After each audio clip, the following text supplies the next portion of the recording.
Hello everyone and welcome to take 250,782 of this video.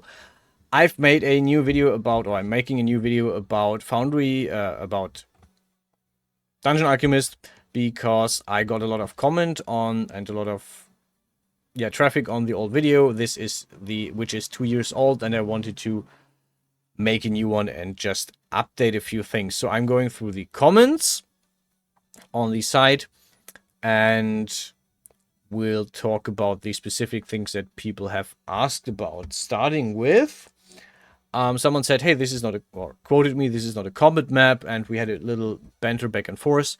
So I want to start with a little bit of DM hints or DM tips that I picked up over the time. Yeah, this map is not a combat map, that is true. It is a village map. We have a few fields. We have an alchemist, blacksmith. We have a bakery. We have the mill in the background. And what this does is this gives my players usually a good idea of the culture we're in, of the vibe of the whole campaign. The lighting is relatively, or is high. We have noon. The light is nice. We have it is bright, relatively bright at least. Why did he dim it down again? Thank you. Okay, whatever. But yeah, you have relatively bright lights. The whole thing is very medieval Europe, with villages, with dirt roads. We have the lights on the side that illuminate the road in the dark. Now, if I just grab this, we have a lot of light in this, so it even in nighttime it doesn't get dark at all, which just sets a very open, friendly vibe for the campaign that we would play in this. This was actually for a Alchemist campaign, not exactly D&D, but Alchemist interested characters that were apprentices of the village alchemist that set out on their apprentice journeys. Relatively fun campaign while it lasted. And I prepared 2 other samples as comparisons, because you get the vibe of this. Yeah, rural villages, lots of people, relatively classic D&D. And if I now open this sample desert map that I made, you will see an immediately different vibe, and I will talk a bit about what you can do to change up the elements, or what different elements do. So first of all, a desert map. We have no water. The whole thing is relatively dry and open. There's not a lot going on. We have a few tents and we have a part of a palace. So I put the tents in the center, because this is the first thing people will focus on. What is in the center of the picture? There's a way, there's a row or something, and there are the tents, which gives the whole thing a very nomadic vibe. There is a palace on the side, so people or players will know, oh, there is civilization, there is, like, there are towns, there are probably villages, there is life that is not nomadic, there is a settled life somewhere, but the focus of the campaign would most likely be on being nomadic, being on the road, being moving around a lot. We have this sleigh, which is really cool, has a little engine. We have all these instruments, so there's a lot of implied mobility. There's a little bit of a steampunky vibe thanks to the sleigh, but it's relative. Now, the whole thing is is very open. There's not a lot of elements. For example, I didn't do any vegetation. That is because I wanted to set a certain vibe of dry desert. There's not a lot going on. There are no rocks. There are no stones. And if I now just add some vegetation to this, let me draw a few cacti.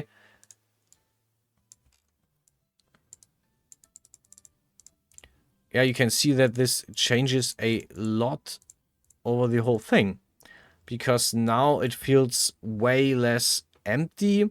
It feels way less open. There is a certain structure to it, even though I just randomly threw in the cacti. Some of them even stand on the ways. But yeah, the whole thing is cluttered and it feels less open. There's less of an exploration vibe. There's less of an open world vibe. Now, if I remove all the cacti again, we get the emptiness of the whole thing, really, because it is hard to see on the first try, but now that I removed the cacti, you can actually see how that there's almost no detail. There's just sand. And for example, if I now add a bit more detail to the relatively detailless palace, you will also see what happens. In this case, I will just use the drawing tool and just draw a little bit of green around the edges of the palace, and you will see what this, or you can see already what this does with the whole thing, how this changes the whole vibe. We're gonna add a few flowers as well. Need a small brush.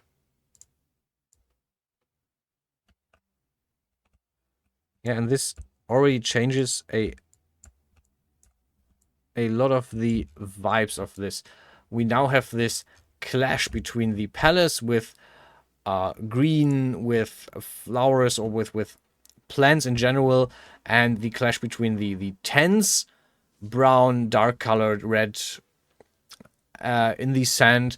We have a complete clash between these two, so we could even see some kind of clash between different cultures, different factions, if we wanted to. So you can introduce it like that if this works for your personal vibe. This is what you can basically just do with a few minor details. And again, this would not be a combat map. This would just be to introduce the players to the setting. See, hey, you're in this tent village, in this tent town, tent city. You can talk with the elder of the nomad tribe that you are traveling with, or that you have traveled with until here, and people can go different ways. The roads basically invite to exploration. Oh, we have 3 different roads, where can we go? But the whole thing is still centered. The road lead from or to the palace. We know that something is on the end of these roads. They probably lead to cities or another palace, or at least a settlement of some kind. There is something that is worth exploring, that is worth going to. And I will show you how to invoke a different feeling when seeing a road with the last of the maps that I prepared, which is called Sample Spooky, because I'm so creative in my naming. Here we go.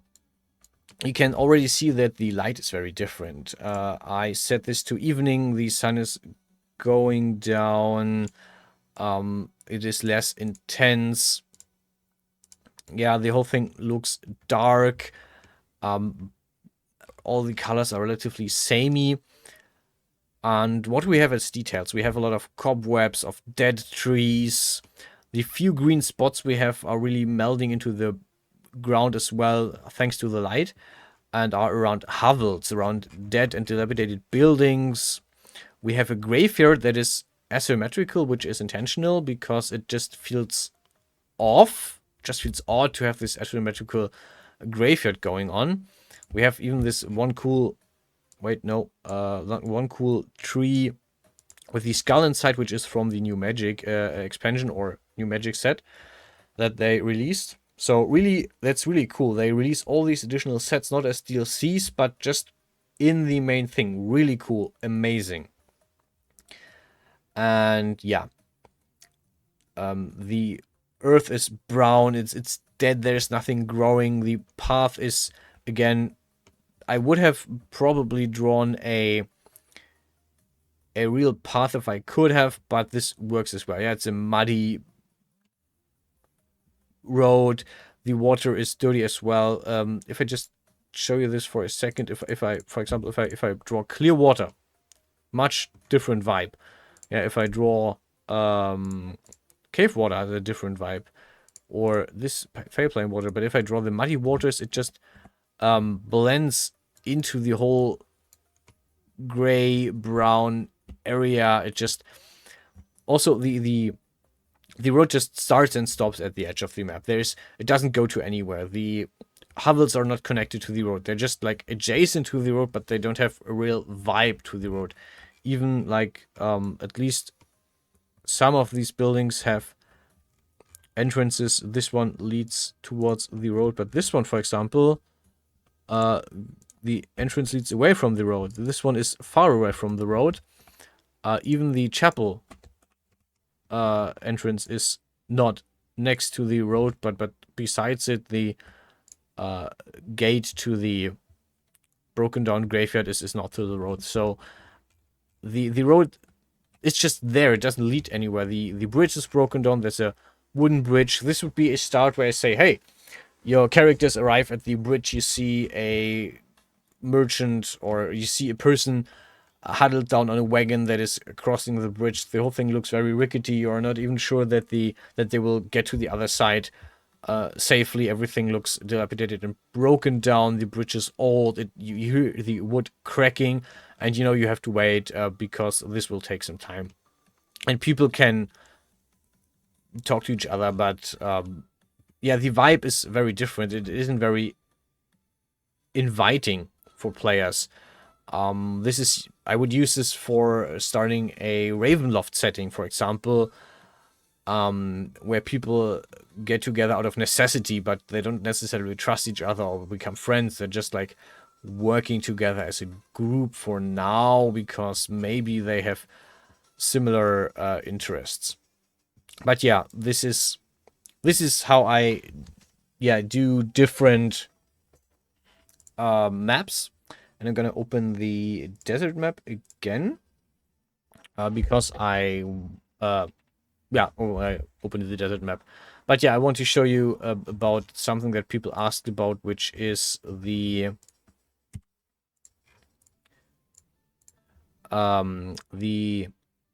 export. Let me grab the thing. So someone said, hey, how can I export this map to play D&D or one-wing game with your friends and convert maps to interface? Okay, we're looking at the interactive thing in a bit. Someone else asked, hey, oh, this is the same. Never mind, that's on me. Connect because it's JPEG, right? And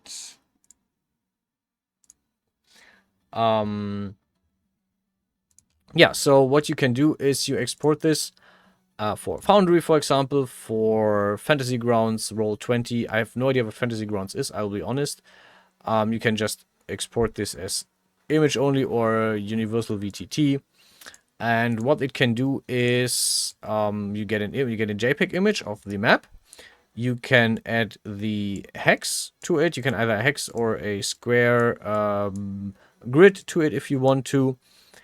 You can change the quality, how much dots per inch, so you have a high or low quality render depending on how much how good your PC is or the PC of your friends for playing. I usually play in Foundry, so I would export this to Foundry in theory. And the cool thing is, if you have lights, for example, I have this fire here going, the fire that sheds actual light. I can even like change the color of the fire and make it brighter or less bright.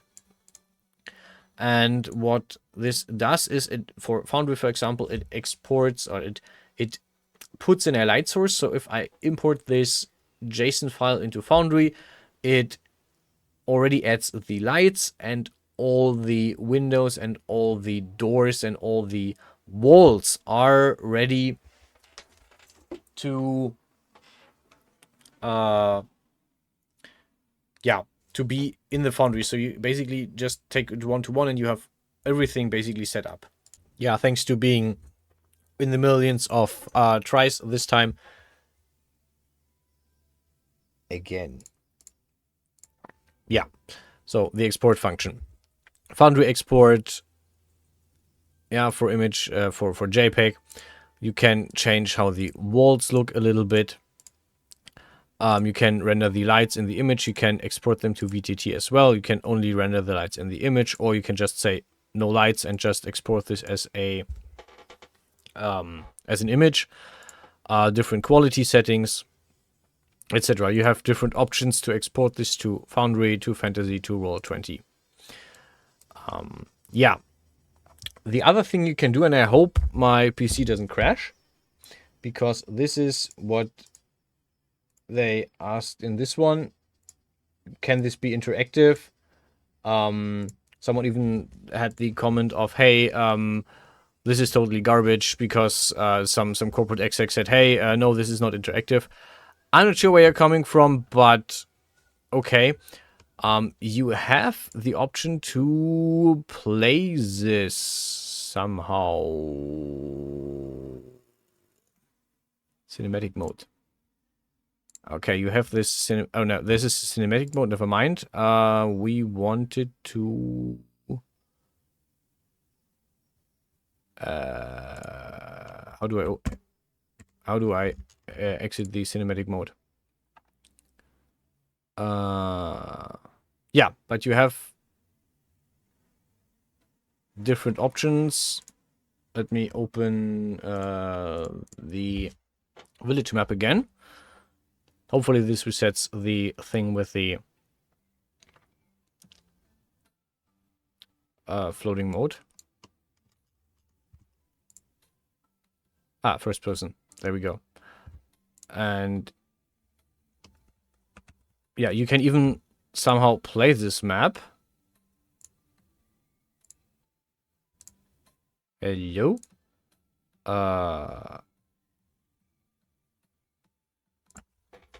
You can even record this as a video.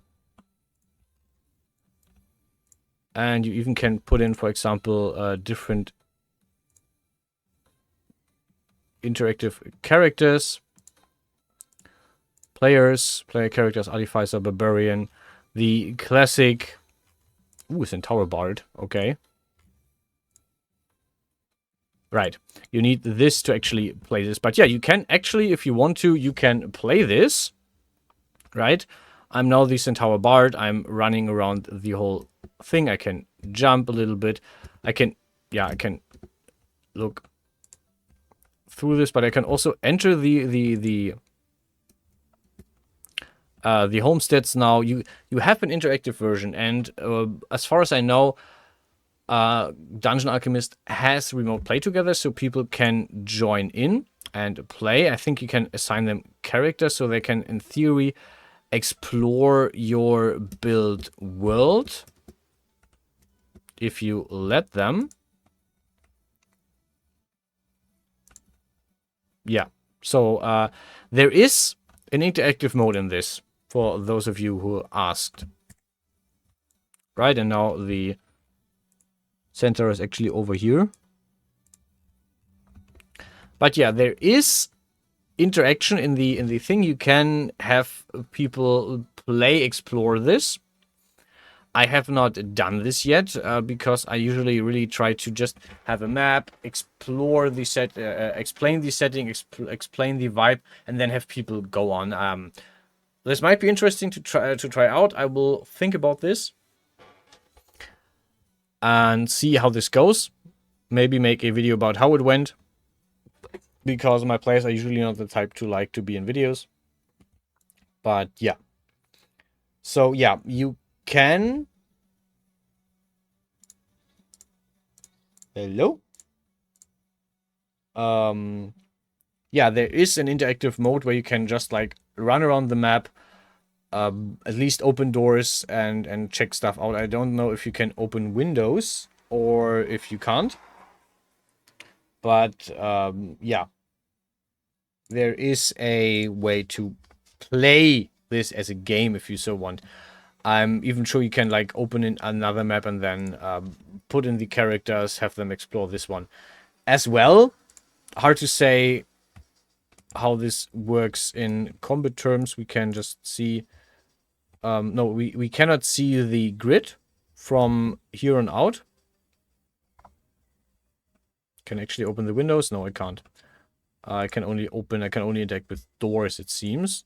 But yeah, that's fair enough. Yeah. This is stuff that you can do, which might actually be cool to just render a quick video and have people see how this feels just entering, for example, a temple or something. I have no experience with using that feature yet, and now I have to actually look what other questions people had.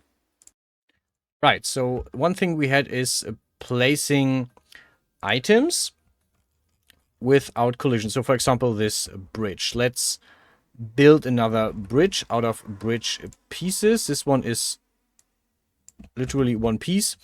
Haha.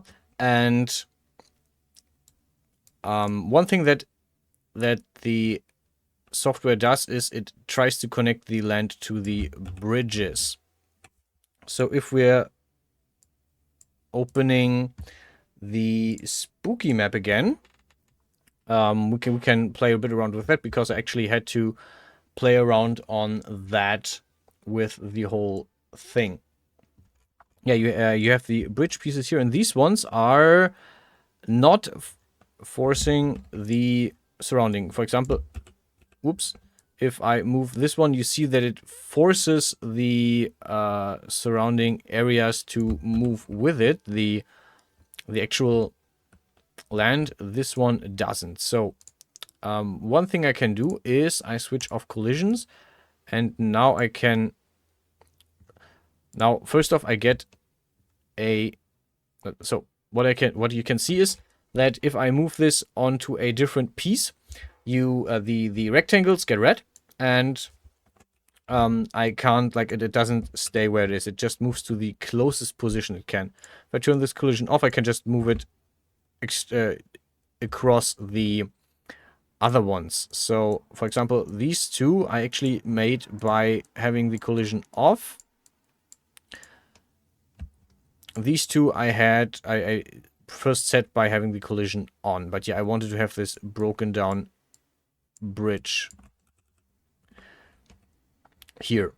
And if you turn the collision off, you also get this additional slider that lets you move stuff up and down.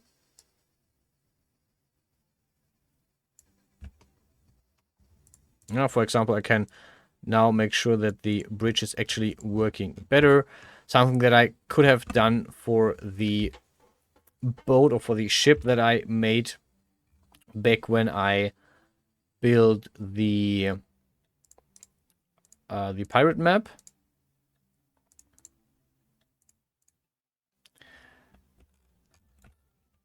But yeah, you can, for example, you can turn off the collision, which also helps with placing bridges, because now if I turn the bridge, it doesn't force the area to. Yeah, if I rotate the bridge here, you can see that it is forcing the area to accommodate the bridge, so that it actually is a good bridge.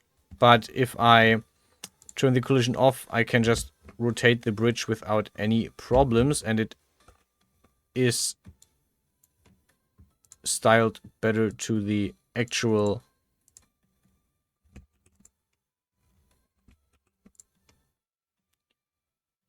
area.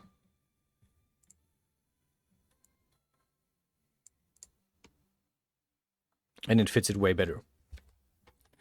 So yeah, thanks for that idea, for that comment. And now we're going to look into the newer comments that I have to actually try out myself. So I don't know, let's. Okay, now for the newer features, because people asked about, can you move rooms, can you rotate rooms, can you make multi-story rooms and stuff like that. So there are a few updates with the magic update, and one person asked about. I hope I'm opening the right one. Hello. No, I'm not. Someone asked about can you rotate rooms? So, and can you make round rooms? So what you can do is, for example, make a basic room shape. And now we have for one, you can move the room before you set it up. You can rotate it, so you can actually like angle the rooms in relation to each other. That is a new feature with the magic update. While you set up the room, you can rotate it. So you have to have a layout in head before you start. And you can also make round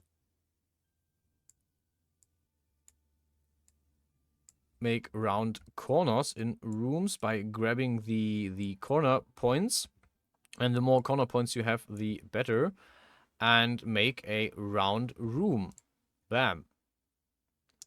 And in these curved rooms, you... Okay, desert... Yeah, okay, this works. You can even add windows. Let me grab a cooler window. Weathered shop window. You can even add the windows as well as the doors into the curved areas. So if we grab this cool cathedral double door, we can place this in the in the rounded part, and it works just fine. So yeah, this is a new feature. Rotating rooms, angling rooms, and another cool thing. Okay, here we go. Let's draw another room. With a few... Okay, this one is round, this one is round, this one is round. We're angling it, and... Okay, we should add a bit more...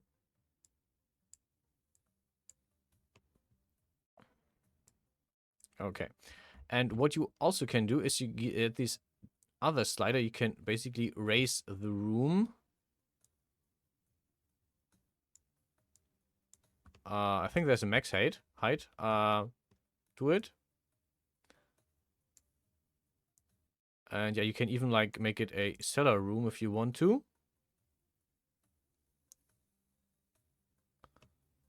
Which, yeah, makes it lower than the ground. It now has a few very useless windows and a useless door, I guess. But you can also do the same...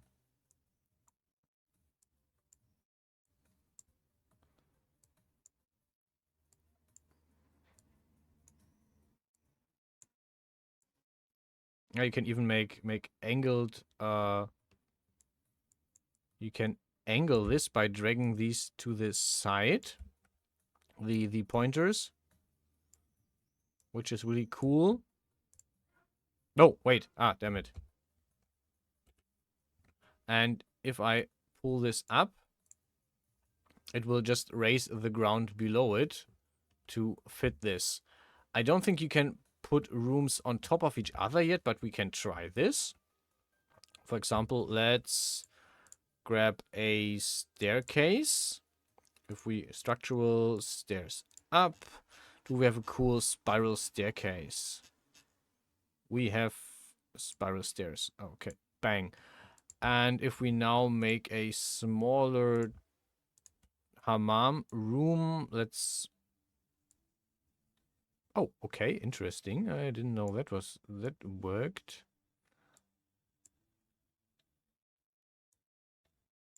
Okay, if we now move this... Okay, no, we cannot move the different rooms on top of each other. This feature is not there yet. But yeah, you can have rooms with a higher area, and you can even then, for example, put in a lower staircase. Bam. And now we have at least mental connection to say, oh, you're going up there, you're coming out here. You cannot connect these yet, but yeah. So angling rooms and lowering or height, yeah, changing room height is now possible, even though you cannot put the rooms on top of each other.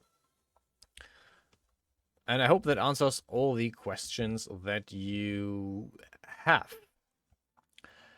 Yeah, that's it for this video. Thanks for watching. I hope you enjoyed this. And yeah, until the next video, stay healthy, stay safe, and I'll see you guys around.